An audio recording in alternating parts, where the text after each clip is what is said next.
Love this podcast? Support this show through the Acast supporter feature. It's up to you how much you give, and there's no regular commitment. Just click the link in the show description to support now. You're locked in. Look at what we have here, folks. To the only show that matters. The cream of the crop. Duke loves wrestling. And there is no one that does it better than Your host, I have come here to chew bubblegum and kick ass. the Duke. And I'm all out of bubblegum.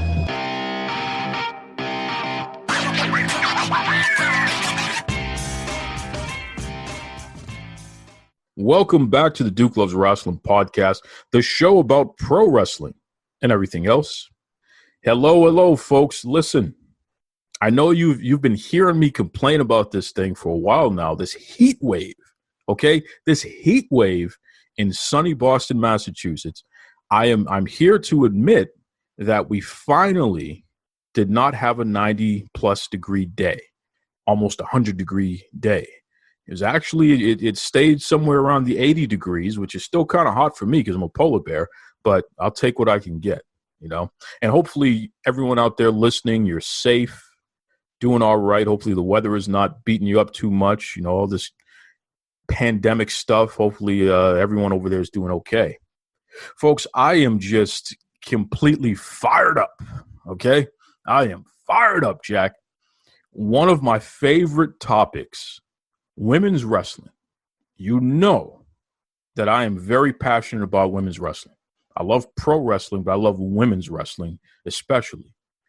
And, you know, just a quick background here. I've been raised in a family of very strong, able women, right? I'm used to women being in leadership positions and being in positions where they can show the world that not only can they do everything that a man can do, they oftentimes can do it better. So from day one, these are the examples that I have observed, and this is what I've been taught. This is what I understand is true in life. So when I think about women in sports, and when I think about women in sports entertainment like pro wrestling, please understand, folks, my passion comes from the fact that I know for a fact that women are not less than. The floor is women are equal. That's the floor. The ceiling may say something else, right? Women might be a hell of a lot better than a lot of things that men are, okay? But the floor is they're equal. So it really disturbs me when I see women being treated as less than, especially from entities that want to present themselves as being woke. And, you know, they're so into the social justice and they're everything to everyone and all this other stuff. And I'm cool with that. You know, I'm an activist in my own right. But brothers and sisters, you better come with the realness if you're going to present that stuff. If you're going to claim that water is wet, you better not give me something dry. Okay? And that's what's happening with some of these companies and with AEW, All Elite Wrestling in particular. Their women's wrestling coverage, their support for women's wrestling has been dry, especially on the television program, AEW Dynamite. Okay? And listen, everybody says I'm a broken record on this issue because I've been saying this from day one. I've been calling them out on this issue from day one. Oh, you're just being negative, Cody Rhodes. Oh, you're just being rude and all this. Okay, Cody. You know, Tony Khan, stop raging at us, man. Come on. Okay, Tony. Well, the rest of the community has turned around and they're letting AEW know time is up. Calling them out on this stuff, letting it be known that they're fed up with the lack of support for women's wrestling because there are some talented women in that company and they're not getting a fair shake. That's just a fact. Okay. But you know something? As much as I know and want to believe I know, I got to check my own privilege here as a man. And it's like, listen, I need to get a lady in here who knows just as much as I do and probably knows a hell of a lot more. Okay. A journalist, a hardworking person, somebody who spends a lot of time doing her research and understanding what's going on, the ins and outs of whatever she pontificates about. So I said, listen, let me get the smooth operator, okay, the lady who runs DDT Divas. Let me get somebody to come back on the show, and maybe she can let me know if I'm missing something here, or she can reinforce what I'm talking about. We're going to find out. Okay? So without further ado, welcome back to the Duke Loves Rasslin podcast, Sade. How you doing there, Sade? I'm doing well. Thanks for inviting me, Duke. Listen, you and I say this in all sincerity, you're one of my favorite people to interact with, especially about pro wrestling. You just are a breath of fresh air and someone who is a great thought partner. You challenge my thinking on things with your posts and what you write. So it is an honor and a pleasure to have you back on the show. Thank you. Thank you. Before we really dig into everything, please let everybody know, what is DDT Divas and why should they be paying attention to it? DDT Divas is a wrestling website that I started, and when I was starting it, I was thinking in talks with other people, majority women, and it's just a website from the mind of me, a woman, and other people, majority women, and men, just anyone who, to be honest, anyone who enjoys like wrestling, women's wrestling, who want to look at wrestling from a different point of view. That's fair. And again, you do a great job with it. And folks, you definitely want to check out DDT Divas. Just incredible written articles, and even on Twitter. And we'll go over all the social media and website stuff at the end there. But even on Twitter, just really good conversation and questions and what have you. One of my favorite follows for sure. So listen, Sade, I'm not going to beat around the bush here. Let's just jump right into this. All Elite Wrestling has found themselves in a position where they have marketed themselves as being a company that's going to take women's wrestling seriously. They've promoted the fact that they're serious about diversity. They claim that they're going to pay women equally. All of these things. And yet, what we're seeing, especially on their television platform, this is the most valuable entity that they have for the company. This is the thing that's actually making them money. What we see on their television platform is them pathologically only giving us one women's match per week, and oftentimes it's a very short match. What's your take on the way that All Elite Wrestling presents women's wrestling, especially on their television program? I think they actually really need to work on it. Like you said, for Dynamite, I think they had a perfect opportunity to place their tag team tournament cup. They could have just did one or two matches a night, and I think that, they should have put it on TV. So, I mean, they really have to do more with the women, and they've been saying they're going to do more, but, you might see it one episode and then it kind of goes away. So they really have to do more with their women's division on Dynamite. You're a major wrestling fan, and you watch wrestling from all over the world. You've been watching wrestling for pretty much your entire life. I got to ask you this directly. The AEW women's wrestlers, that roster, do you feel that they're just not good enough to be featured on TV more than once a week? Oh, no, they have a great roster of women. They have a very diverse skill set.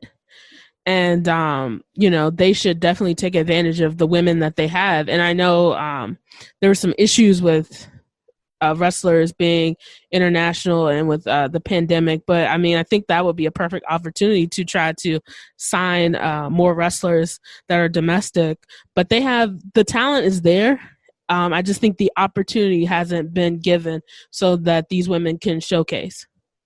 You hear a lot of excuses, and the number one excuse, not only from AEW fans, but literally from the executives themselves, is it's still a new promotion. Give us time. I mean, they've been around as a company for, a little over 20 months now, almost 2 years. Do you feel that when it comes to presenting women equally, or at least present them more than the way that they've been presented on that program, do you feel they need more time to eventually get to that point?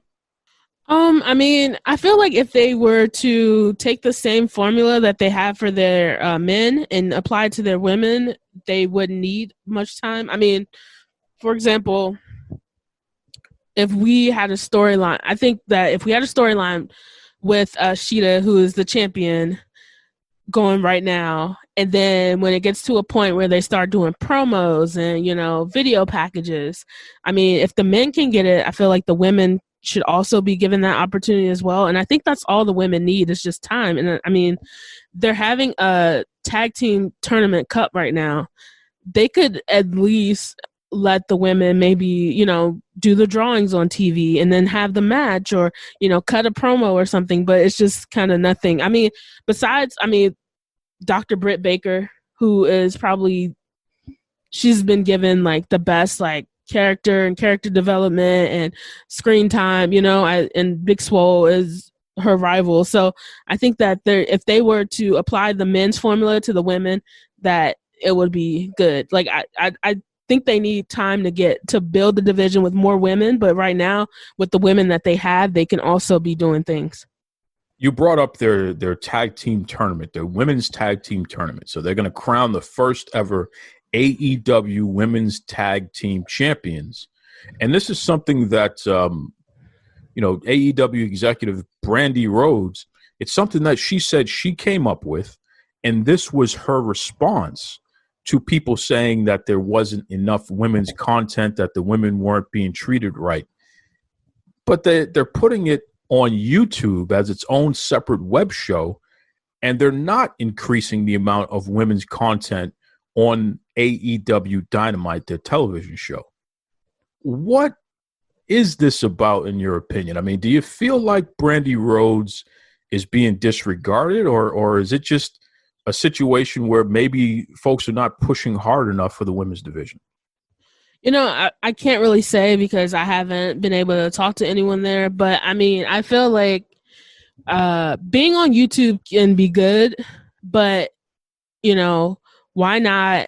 Like, they didn't even really promote the YouTube, the tournament on YouTube. Like, they had a promo of the women, and it was, like, coming soon, like, this summer. And then the next week, they do the drawing with Nyla Rose and Ariane.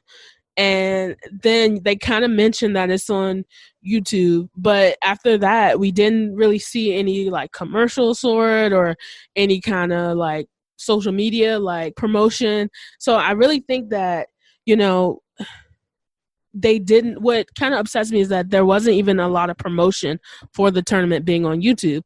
And I kind of feel like if they were going to put it on YouTube, it should have been on AEW Dark and not like its own separate thing at the moment because, you know, I think it might be too early for that. Like, It either should be on Dark or Dynamite. And, like, at the moment, like, that's it. And I don't know why it couldn't be on Dynamite. Like, I think that would have been so cool for the women to just get, you know, have the tournament on Dynamite. Each week we're waiting to find out who's going to win and who's going to move on. You know, one of the things that folks keep pointing out is the fact that they're doing well in the quote unquote ratings, these Nielsen TV ratings, which are outdated anyway. But the argument is, well, they're doing well in the ratings, so why should they increase their women's content on TV? The ratings are well. What do you say to that? What do you think about that whole argument? So, they're doing well and they can do better. I mean, that's kind of going back to like DDT Divas. That's one of the things I noticed, like being a Black woman who's a wrestling fan, people kind of overlook the women and, you know, you kind of get overlooked. And there are a lot of women fans of women's wrestling. There's also like, there's a lot of people in general, like who love women's wrestling. And if they can like they're doing well, but they can do better. You know, like they can do even better than what they're doing if they invest into their women's division. They claim that women will be paid equally to those who are on their level. Now, I asked Cody Rhodes directly on Twitter, what is an entry-level wrestler in AEW? And I gave an example. I asked, you know, somebody like Jungle Boy or Wardlow, who are two of the least experienced contracted wrestlers in the company, were they brought in at a rate, or rather, is there any woman other than Brandy Rhodes who's getting paid less than them, than Wardlow and Jungle Boy, literally two of the least experienced wrestlers on the roster? So you have folks like Nyla Rhodes and Big Swole and Allie. These are people who have been on television. These are people who have more matches under their belt. These are people who have far more experience. Are they getting paid less than these younger guys? And, you know, Cody avoided the question at first. Eventually he said, I told you before, man. Yeah, they're getting paid the same. It's not a problem, man. Do you think that's actually true? Because if somebody's getting featured on TV more and being presented as a star more and their stock is being built up more, do you really think that somebody who is being featured less is getting paid the same? I mean, I can't really say that unless I see like the some data or some pay stubs or something. So I can't really say because I don't know how their system works, and you know, if people are getting paid a like salary or, you know, so I can't really speak to that. But what does your brain tell you? If I'm being featured more than you on TV, do you think it makes sense for you to get paid as much as me? I mean, I would think that you might get like a bonus or something, but I don't know like about like the salary, like if there's like a salary for just how many years you've been working, or, you know, the setup of how they run their company. Well, I'm going to tell you what I think. And folks, you know how I am. I just call it like it is. I think Cody Rhodes is not being truthful. I think he's being less than truthful. Although I do think that he's being creative with they have not defined what a quote-unquote entry-level wrestler is in AEW. Because they have a lot of folks who wrestle in the company who are not actually under contract. So because of that, are they talking about these folks who they use? And most of these folks that we're talking about are people of color, by the way, right? If you're a black male singles wrestler, you can bet you can be featured in AEW, but you're going to get beat up every week. That's just the way it's going to be, right? With very few exceptions. But I just don't believe that these men are getting paid the same as the women. I think they're definitely getting paid more because their market value is being presented as being more valuable because they're on TV more often. I mean, goodness gracious, Darby Allin. You know how many main events this guy has been in? Darby Allin, right? We don't know any women in AEW who've been in the main event in AEW, but Darby Allin is he's been in at least 3 or 4 of them already. How does that make sense? Jungle Boy and Marco Stunt and these guys, they've been in the main event. Wardlow, right? And yet you have experienced women who, if they get one match this week, you may not see them for another month on AEW Dynamite. It's just embarrassing. We're talking to the CEO of DDT Divas, the smooth operator, Sade. Now, something new was announced over the past 6 weeks or so, and it's finally starting to pick up now. AEW Heels. What do you know about this Heels program, and from your impression, what do you think this thing is? So I have seen a lot of people's reaction on Twitter and Facebook groups, and you know, I think it's a good idea, but it came out like it was just bad timing. Like it came out at a bad time. They announced it at a bad time. I mean, we have to remember that AEW is a company, so they're going to want to make money, and they're going to come up with any idea they can to make money. And, you know, to go into more details, I think the idea is really cool because, I mean, I don't see the difference between paying to meet someone at a Comic-Con or now because of the pandemic, there are these virtual Comic-Cons and you like kind of Zoom with people. Nor do I see the difference between, you know, paying for a cameo. So I kind of like the idea, but I think it's bad timing because one, the cost is $50 and we're in a pandemic, and there are a lot of people who may be out of work who would love to take part of it, but they cannot. So maybe if they decided to come up with some kind of like pricing tier or pricing levels and whatnot, that'll be cool. And I also think that because of their women's division not being used to its full potential, it's kind of a bad idea at the moment to come out with this fan club. But I mean, I also feel like it could, like, they have to make sure that the language is correct and they do not like make people who are non-binary or gender fluid, like they have to make sure they don't make those people not feel welcome in the club. So, I mean, those are the only issues I see with it. Besides like those couple things, I feel like it's a good idea. You know, you just brought up a very good point there. The AEW Heels program, just to recap here, folks, it is an exclusive club where you pay a fee of somewhere around $49 per year. And in return, you get exclusive content like web seminars hosted by Brandy Rhodes and, you know, things that focus and center around women empowerment within the wrestling community, which, as Sade just said, that's a great concept in theory. But in execution, this is kind of a mess here. First of all, I'm not convinced that Brandy Rhodes is someone that should be running something like that when her voice has clearly not been heard in the very company that she's an executive in. So I'm going to start there. I don't understand who she's going to direct on how to be empowered and things like that when she can't even get more than one women's match on AEW Dynamite. And I'm saying that in that manner because I hope that Brandy Rhodes is not one of those people who are saying we don't need more than one women's match on AEW Dynamite. I don't know of her to be that kind of person, so I'm going to assume that this is out of her control. So I'm not really sure if she should be leading any charge in that regard when the company's already disregarding her, at least not under their guise. If she was doing her own thing, that would be something a little different. So let me start there. But this notion that women in particular, because this is exclusive to women, and you have to be a woman in order to be invited into this thing, or at least allowed to pay money in order to be into this thing. But the idea that women have to pay a fee to get content that the men are getting for free consistently is just mind-boggling to me. I just don't understand that. But beyond that, how the hell do they determine who is and who isn't a woman?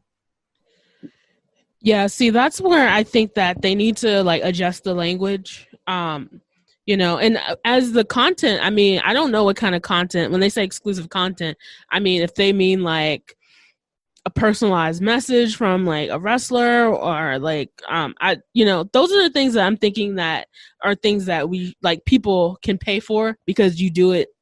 You have like it's happened before. Like I'm a person who go to Comic-Con. Like I love Comic-Cons, and I pay money to get an autograph from a wrestler, and I get to talk to him when I get that autograph, and I pay money for the photo and the cameos. I haven't done cameo yet, but some people do, and you pay the money. Some wrestlers charge $80, some people up to like $400, $300. So you're paying to get a message from them. So I feel like it's a good idea, but it needs a lot of work. And also I don't think they should try to market, like their selling point shouldn't be like it's a safe, community, because the community should be safe for free. But if they want to market like, getting to interact with the wrestlers, getting, autographs and like special like merch, like customized merch and things like that, I think that's totally fine. That's cool.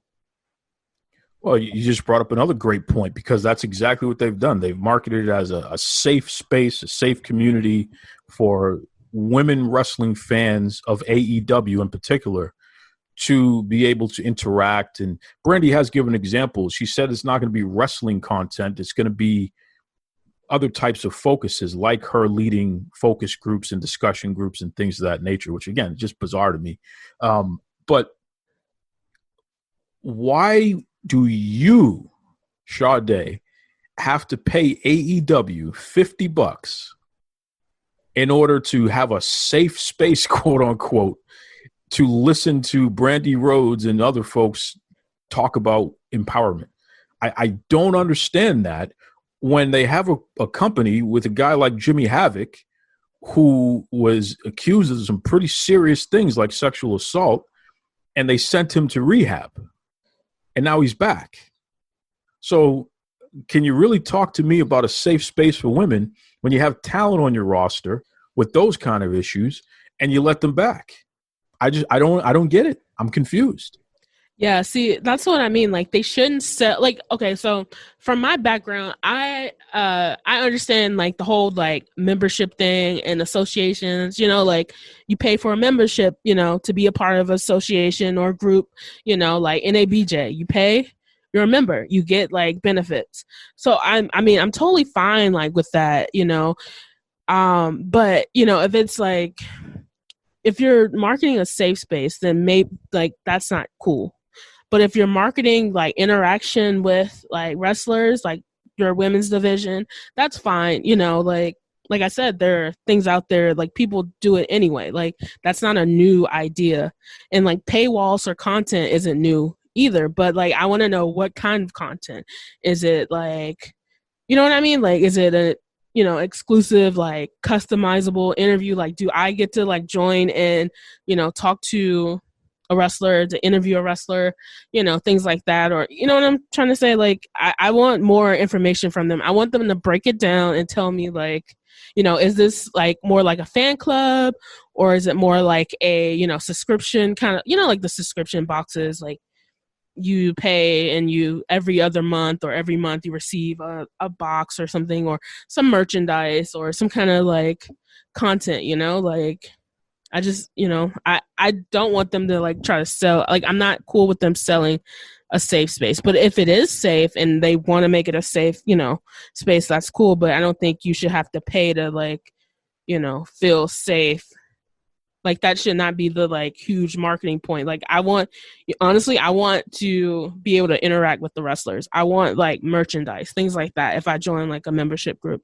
And I'm cool with like the seminars, I guess. I would expect they would bring someone else in. But I mean, you pay for content, but you know, that's why I say like it's a good idea, but it needs some work.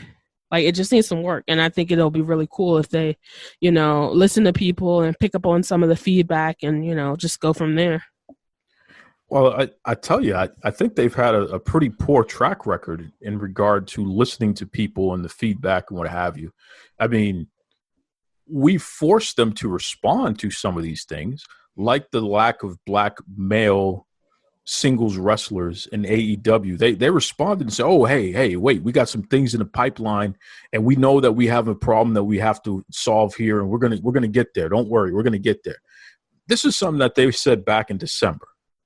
Tony Khan and Cody Rhodes and what have you. Even Cody Rhodes said, I don't know why there aren't more black male singles wrestlers in the business, which was just a slap in the face, because what that revealed is that not only did he not take the time to actually look for and recruit black male singles wrestlers, but nobody on his staff was doing that either and made him aware. So that was a little embarrassing. But since then, they have added black male singles wrestlers. I'm not sure if any of them are under contract other than Ricky Starks, by the way, since December. I don't know if they've signed any black male singles wrestlers under official contract, but they have had black male singles wrestlers wrestling and getting the living daylights beat out of them every single week on Dark, sometimes on Dynamite. It just treated like anything but what you would consider a star in pro wrestling. And I'm not saying that wins and losses have to matter, but I'm sorry, but AEW told me that wins and losses matter. So when I look at a guy, you can pick any one of them out. You know what I mean? But it boggles my mind that that's how black male singles wrestlers are treated. And then when we turn around, we look at the way the entire women's division is treated. It's like I don't even know where to begin to file my complaints, because the whole thing is just a big pile of mess. It's just a mess. And you don't expect that from a company that probably paid AOC to give them positive press, talking about how they get diversity and all these other nonsensical things. I mean, in your opinion, Sade, do you feel that the way that they've presented their product, especially on TV, I really focused on that. Do you feel that they've done enough to be able to claim that they're so diverse? I mean, I don't think they can say they are so diverse, but I do see the diversity. But the difference is I see the diversity, but I see it lacking for Black representation. Like they have. I call a lack of equity. What I call a lack of equity, right? Yeah. So, they do have a diverse roster. Like they have some talented Japanese wrestlers. They have talented Puerto Rican wrestlers. They have talented, let's just say Latinx wrestlers. So like,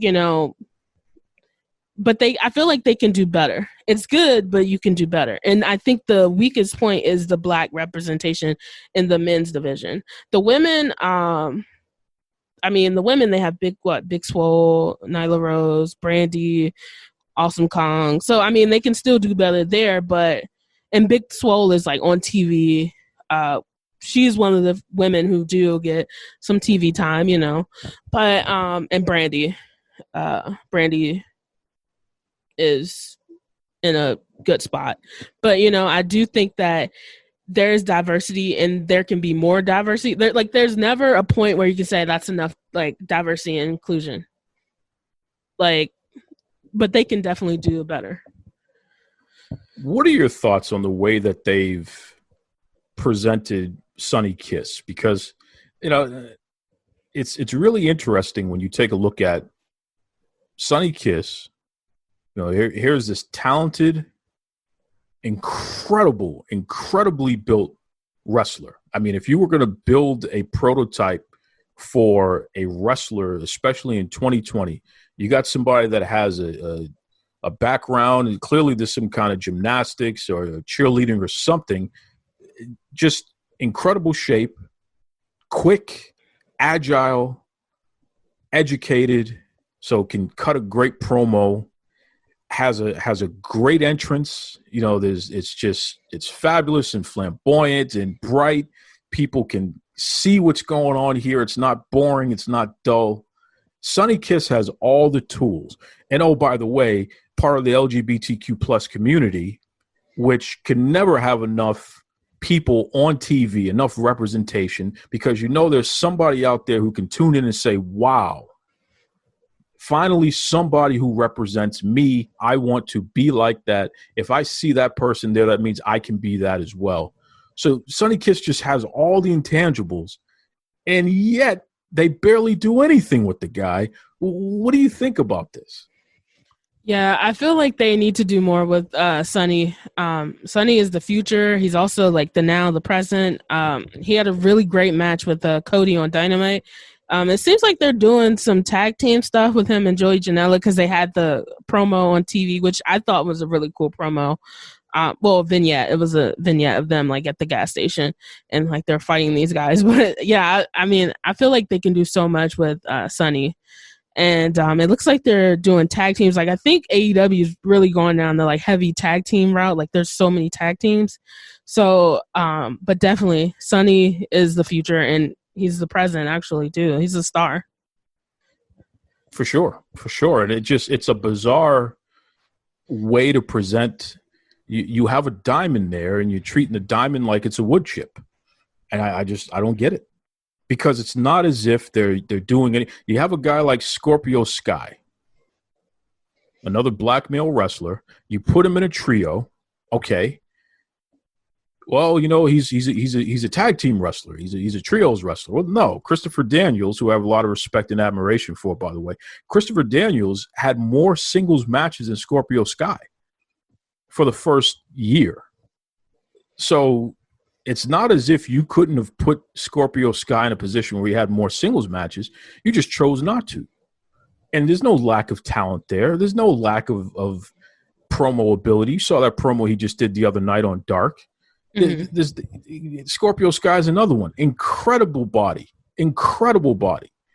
Prototype of what a wrestler should look like, you would assume. And yet they have slowpoked their way with everything with him. And every single time he gets an inch, they pull it back.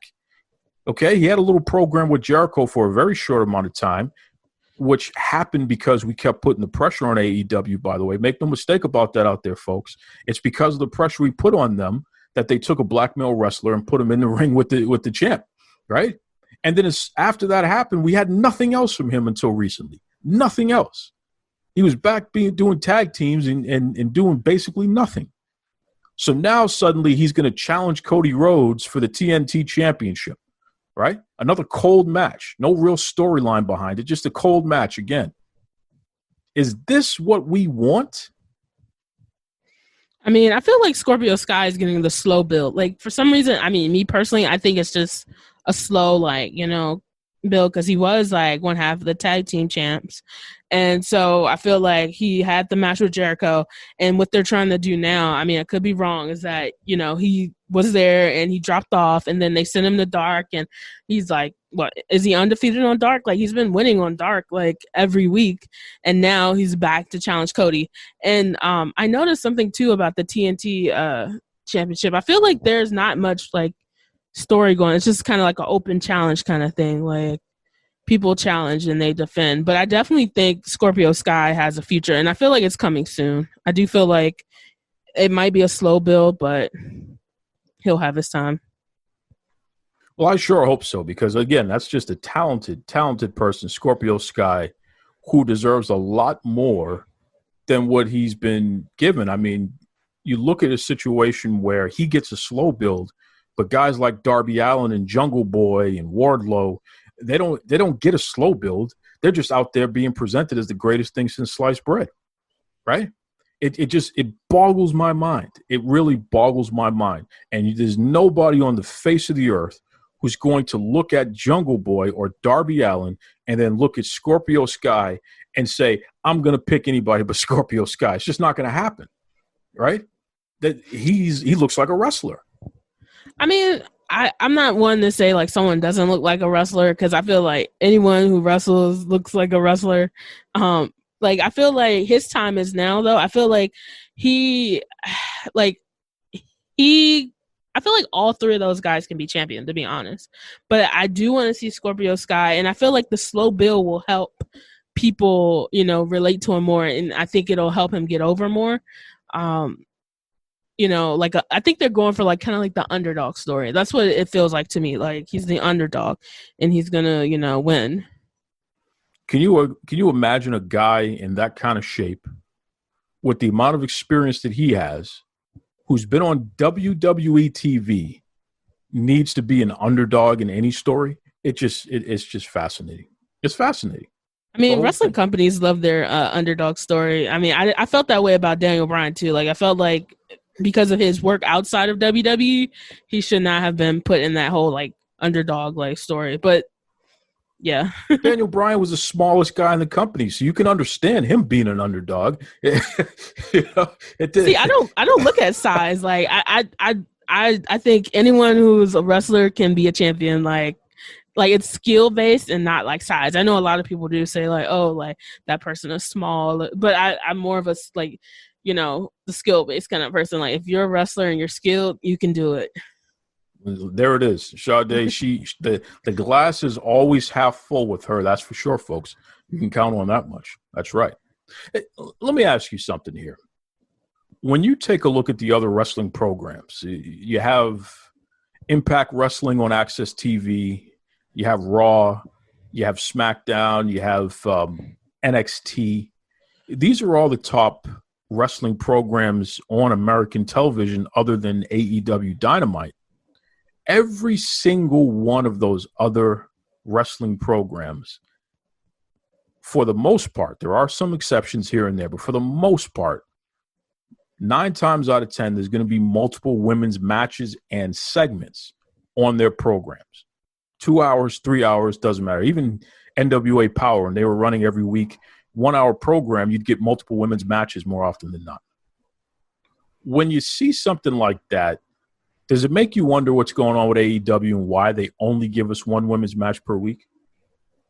Yeah, it does. I mean, I, like you just said, like I'm a glass half full kind of person. Like it makes me wonder, and it makes me like wonder why they won't do it. Do they, what's stopping them from doing it? And that's all I want to know. Like, what's stopping you? Like, what's stopping AEW from doing it? And I think they can do it. And I don't think it's that big of a risk to like do the 2 matches. Like, like people love women's wrestling. Like, people love women's wrestling. For sure. I mean, you got women main eventing pay-per-views, main eventing television programs like Raw and SmackDown and NXT. You got women who were champions in Impact, literally the world champion, the number 1 champion in the company. And to be honest, I think Impact is my favorite like women's division, like out of like Impact, WWE, and AEW. I feel like AEW might need the WWE treatment. And what I mean is that they might need a hashtag, because it took WWE a while to get to that point too. Like, people had to do the Give Divas a Chance hashtag for them to realize just how important women's wrestling is. And I'm wondering if that's what's going to happen to AEW. Is that people are going to have to give them the hashtag treatment and get on social media and, demand that they give their women a chance. Well, it's already started. I mean, I've seen the hashtag AEW Women Deserve Better. AEW Women Deserve More. These hashtags are already going around. So you're right. This is building. But I want to challenge you on something here. Why does the woke company, the new kid on the block, the modern company, the alternative that's going to shake up the industry, that's going to respect women's wrestling and treat women equally, and that's going to do away with all that old stuff and give us what we really want. Why would that company need a hashtag? Isn't this the sort of thing that they claimed they were going to give us from the beginning?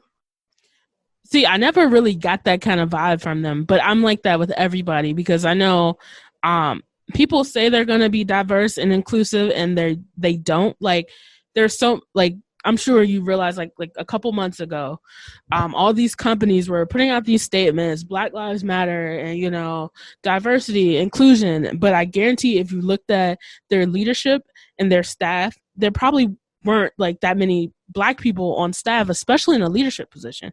So I feel like nowadays people do try to sell like the whole inclusive and inclusivity and like diversity kind of points, but I never really got that from AEW. I got like they're going to be the alternative, but I don't know, maybe it's just me because I'm like skeptical of like all things, like of at least of companies. I'm skeptical of companies who say they're going to be diverse and inclusive. For sure. And again, everything that I'm saying is what they told us that we were going to get from them. So this is what confuses me. If you tell me you're going to give me burgers, I'm going to give you a burger every single day. It's going to be burgers, man. This is what we do. We believe in burgers. You're going to get burgers. Don't worry. It's unlike these other places. We're giving you burgers. We're modern. It's all about the burger. Okay, good. You got me hooked, man. I like burgers. I'm showing up. I want a burger. Every time I show up, you don't give me burgers. You give me one burger, and then you give me a whole pile of hot dogs. And it's like, okay, it happens the first week, okay. Then it happens the next week. Then it happens for a whole year. Then here we are almost 2 years later, and I'm still just getting one burger. Not burgers, plural. I'm getting one burger every time I show up and a whole pile of hot dogs. And then when I ask you, hey, man, where's the burgers? Didn't you say you were going to give me burgers? I'm not even asking you for as many burgers as hot dogs yet. I'm just asking you for more than one burger. Well, wait a second. You don't get it, man. And you don't understand. We need time, and we're new, and we need time. And how dare you? We give you burgers down the street. Why are you asking for burgers here, even though this is our number one most profitable restaurant? Come on, man. You're just being negative. This is what they do, right? This is what they do. And they can't handle the criticism of them not delivering on what they market. Yeah, they really need to. I mean, this is like a PR kind of thing, and I say that from working in PR, they definitely need to try to go through some things and see what should be done and what's necessary. And I mean, a lot of stuff happened this year with the pandemic, but hopefully they can get on track. And I think the hashtag will probably, I'm hoping the hashtag will get them on track and it'll shake it up, Tell me if I'm wrong here, Sade. I feel very uncomfortable, personally, blaming Brandy Rhodes for most of these issues, and even with the PR stuff. Now, she presented herself as the PR professional for the company. She's in charge of PR. She has a degree in PR. She's somebody who worked in media for a number of years before she came into wrestling, so she has the experience. She has the experience, the education. She has it all. She is PR. And yet their press releases have been terrible. The way that they have marketed one thing and delivered something else has been terrible. Just the whole, like you said, they need some help in their PR area. And I've talked to a lot of professionals, a lot of, trade professionals who focus on the TV industry and sports and all these other things. And they've all complained about the lack of quality PR coming out of that company. But am I wrong for saying that I just don't believe that it's on her shoulders? I feel like she's not empowered to do the things that she's more qualified than anybody else in the company to do. I mean, it's never really just the PR person. It's always like, people above the PR people. And I mean, I do feel like people are kind of on her a lot. Like, I feel like people are on her more than they are the owner, Tony Khan. I feel like Brandy gets it, and I feel like she's going to get it more because she is a woman and she's black. And, but, sometimes the way it's handled, like the press releases to me aren't really horrible, but what like stands out is, not cool is some of the, tweets to like some of the fans and the fan criticism, that's what kind of sticks out to me. But I don't think it's just her. And I do think a lot of people kind of pow on Brandy a lot. And I kind of feel like some of it is just because she's a woman and she's black, but, not all of it. But sometimes there are some people that, but yeah, she's going to, if she's the PR person, she's probably going to get most of the criticism. And I'm on the record saying this both on the show and on Twitter and on Facebook, and I'll say it again. I do not believe Brandy Rhodes is being empowered to carry out the job that she's the most qualified to do, that she's responsible for doing, and that she would do a great job in if she actually were allowed to completely do her job. And just like you said, I feel like when you have a president who thinks they know more than they do, even though they're working in an industry that they have no experience in, you and I have just as much experience as he does, which is nothing because we never ran a wrestling promotion before. When you have that kind of leadership, it's very difficult to get things done because you also have all these other underlying layers, like you said. She's a black woman, not just a woman, she's a black woman. So is she being disregarded when she brings up some of these issues like, well, guys, we're really beating all the black men a lot. Can we find a way to kind of clean this up or bounce this off a little bit? Oh, hey, don't turn this into race. Or guys, should we feature more women's matches? I mean, there was really no reason for us not to. We got some talented women on the roster. Oh, that's what the other show was for. I feel like her legs are being cut before she can even start running. And unfortunately, because she's the head of PR, and because she was so loud and proud to point out all her duties as an executive, right? This is just what we have. I mean, I'm rooting for her. Honestly, I watch AEW. Like, most of the people around me actually watch AEW, like family and friends. They love it. Like, I know people who only watch AEW now. So I'm actually rooting for Brandy. You know, I hope she does well. You know, because she did. I mean, is she like one of the first and few like Black women to hold like a position like that in wrestling? That's what AEW claims. I don't know if that's true or not. I have not done the research to confirm that, but that's what they claim. So I'm going to give them the benefit of the doubt and say that's probably true, but I don't know that to be true. I mean, who knows? Who knows? Here's what I'll say to all this, just to bring this home for a second here.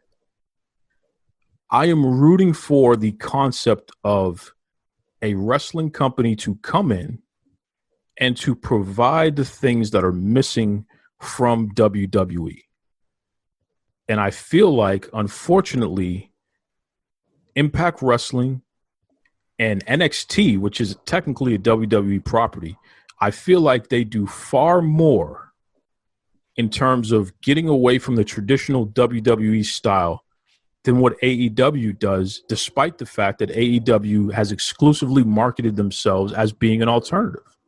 I mean, I see like AEW does some things differently. I mean, like they have that wins and losses, and you go online, you can look it up. Now, I don't know how effective that is, and you know how they use it to book. Probably, you know, it could be probably better, but I do see them doing slightly different things. But yeah, they do still do some traditional things. Like there's some differences, but it's also very traditional as well. I don't understand how wins and losses matter when you have people with losing records who can get championship matches. That would tell me that wins and losses don't matter at all, right? If I'm number 2 or number 3, the guy who's number 5 or number 10 should not be getting a championship match, right? Yeah, I think they need to like clear up that how their ranking system work. Is it like how exactly are these wrestlers ranked and why are they in these spots?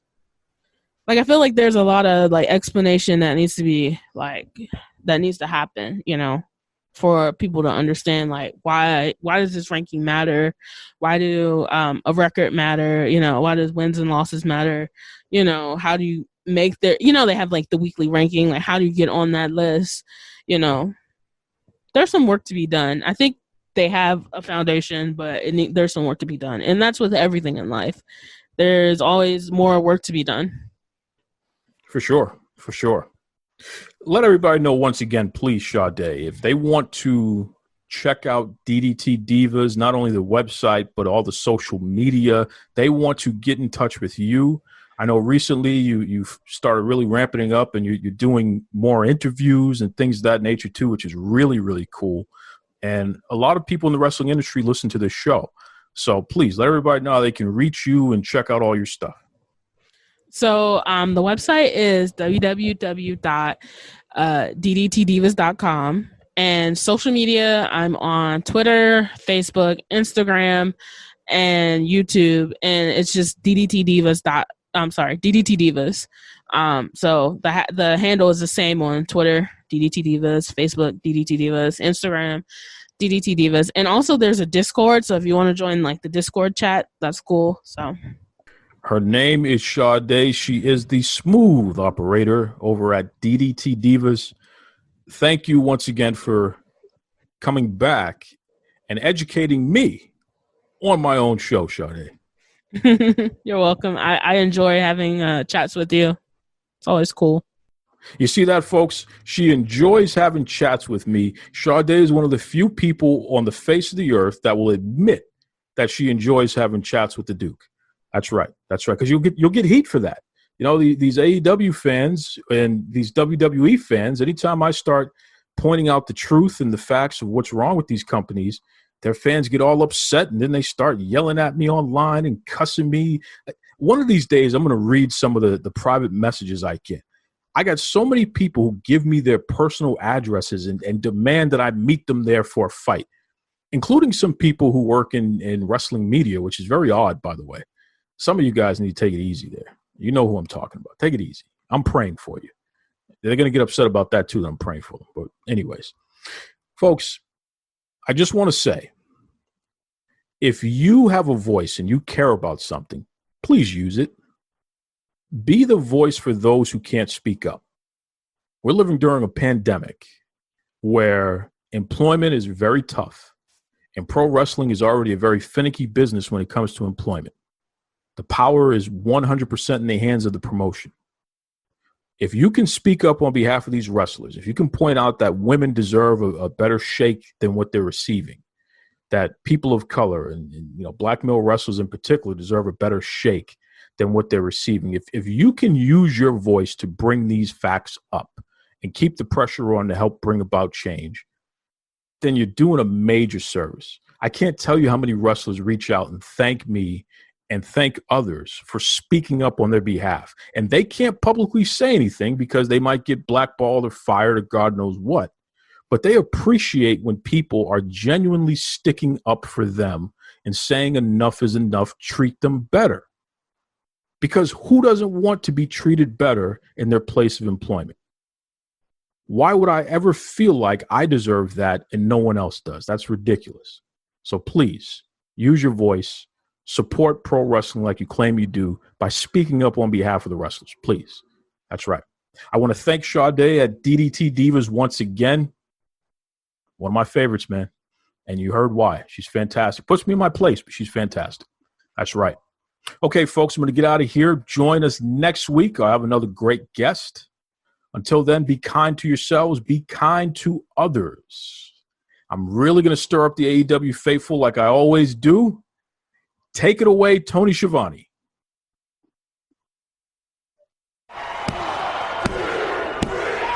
This is Tony Schiavone, and we're desperately out of time on Duke Loves Wrestling.